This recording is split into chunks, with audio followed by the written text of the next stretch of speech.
Olá, seja bem-vindo a mais um vídeo da série Ergonomia Sem Complicação, e no vídeo de hoje eu vou falar sobre fatores de riscos.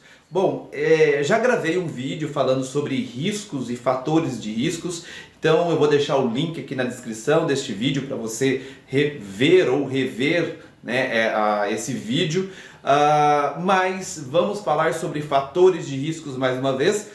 Porque, agora com o e-social, algumas empresas estão preocupadas em declarar os seus fatores de riscos. Será que isso vai gerar alguma consequência negativa para a empresa? Então, muita calma aí, vamos falar sobre isso. Mas antes de qualquer coisa, não esqueça de se inscrever no nosso canal no YouTube e ativar o sininho para você ser notificado toda vez que for publicado um novo vídeo.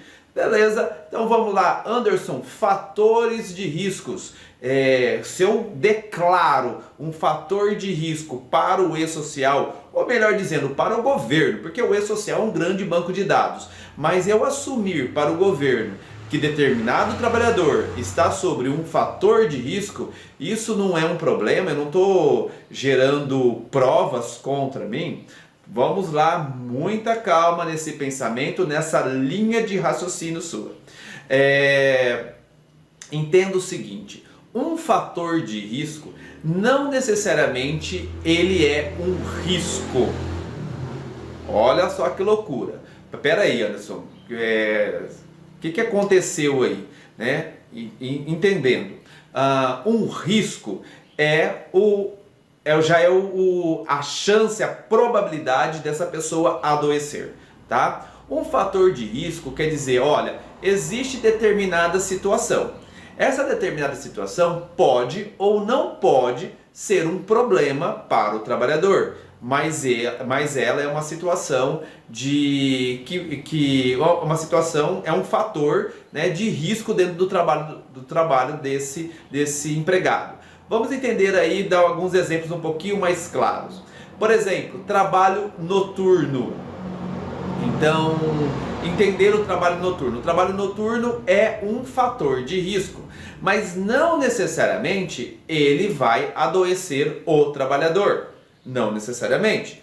Por que eu estou afirmando que o trabalho noturno é um fator de risco? Porque existe uma literatura muito vasta que fala que privar-se de dormir à noite é um problema à saúde, pode levar o trabalhador ou a pessoa que não dorme à noite a desenvolver alguns problemas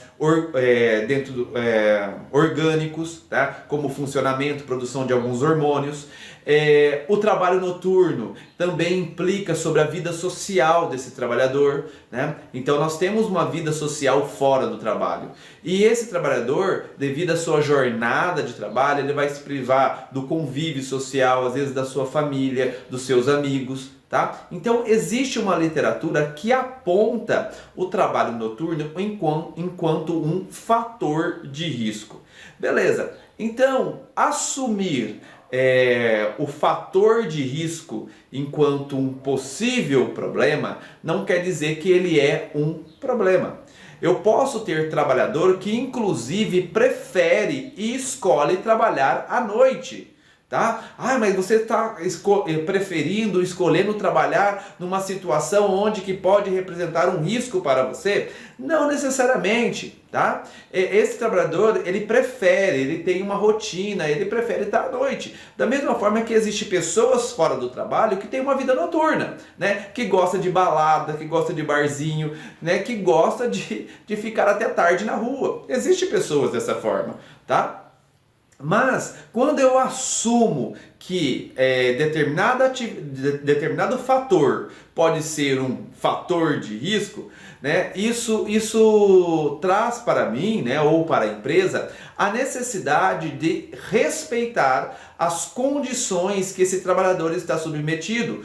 Por exemplo, vamos lá, mais uma vez, o trabalho noturno, enquanto um fator de risco. Olha, eu preciso respeitar a escala de trabalho desse trabalhador. Eu não posso ficar pedindo para ele dobrar a sua escala sem ter um descanso entre uma jornada e outra. Tá? Então ele não tem, por exemplo, uma escala de 12 por 36, né, ou uma escala aí onde que não respeite o descanso, um descanso semanal, por exemplo, né? Então eu posso ter esses problemas se eu primeiro não assumo o determinado fator, determinado agente, enquanto um fator de risco. E segundo, se eu não assumo, eu não entendo o porquê eu preciso tomar ações para não deixar com que esse fator de risco se torne um risco, um problema, tá? Para o trabalhador e aí consequentemente ele adoecer porque eu ignorei o fator de risco, o princípio. Tá? Então, deixo aí para você essa dica. Não se preocupe em declarar para o governo determinado fator de risco, né? O que eu deixo para você é estabeleça a gestão. Não tenha medo de declarar o fator de risco. Se você tem uma boa gestão, se você sabe controlar esse fator de risco, você não acontecerá o processo de adoecimento, tá? O risco do adoecimento. Então eu espero ter te ajudado e te vejo no próximo vídeo. Até mais!